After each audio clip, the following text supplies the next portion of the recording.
আমানতদারের পুরস্কার। অনেক বছর আগের কথা। এক শহরে এক অত্যন্ত সৎ ও ধার্মিক যুবক বাস করত। তার নিজের কোনো জমি বা স্থায়ী কাজ ছিল না, কিন্তু আল্লাহর ওপর ছিল তার অগাধ ভরসা।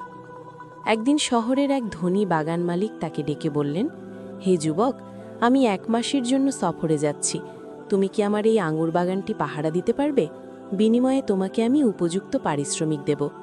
যুবকটি রাজি হয়ে গেল। মালিক যাওয়ার সময় তাকে বলে গেলেন, তুমি বাগানের ফল খেতে পারো, শুধু খেয়াল রাখবে যেন কোনো চোর বাগানে না ঢোকে। শুরু হলো যুবকের পাহারাদারি। দীর্ঘ 1 মাস সে একা সেই বাগানে কাটালো। বাগানের চারদিকে থোকায় থোকায় ঝুলেছিল সুমিষ্ট রসালো আঙুর। রোদে তেতে যখন তার তৃষ্ণা পেত, সে চাইলেই ফলগুলো খেয়ে নিজের ক্ষুধা মেটাতে পারত। কিন্তু আশ্চর্যের বিষয় হল, পুরো 1 মাসে সে একটি আঙুরও স্পর্শ করেনি। সে শুধু তার সাথে আনা শুকনো রুটি আর কুয়োর পানি খেয়ে দিন পার করত। সে মনে মনে ভাবত, মালিক আমাকে পাহারা দিতে বলেছেন, আমি কেন না জানিয়ে অন্যের আমানতে হাত দেব? 1 মাস পর মালিক সফর থেকে ফিরে এলেন। বাগানের সতেজতা দেখে তিনি খুব খুশি হলেন। তিনি একটি গাছের নিচে আরাম করে বসে যুবককে বললেন, যাও তো বাবা, আমার জন্য বাগান থেকে সবচাইতে মিষ্টি দেখে 1 থোকা আঙুর নিয়ে এসো। যুবকটি বাগানে গিয়ে 1 থোকা সুন্দর আঙুর নিয়ে এলো।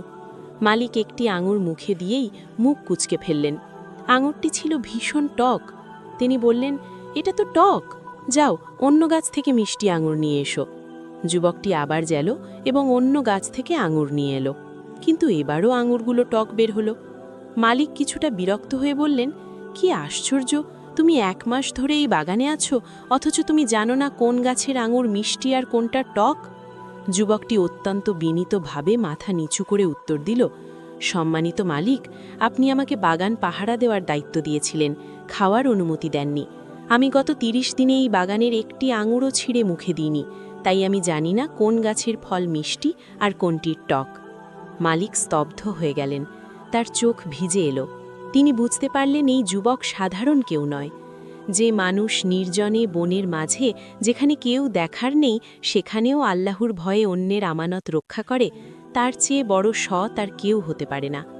মালিক সেই যুবককে জড়িয়ে ধরলেন এবং পরবর্তীতে নিজের একমাত্র কন্যার সাথে এই সৎ যুবকের বিয়ে দেন।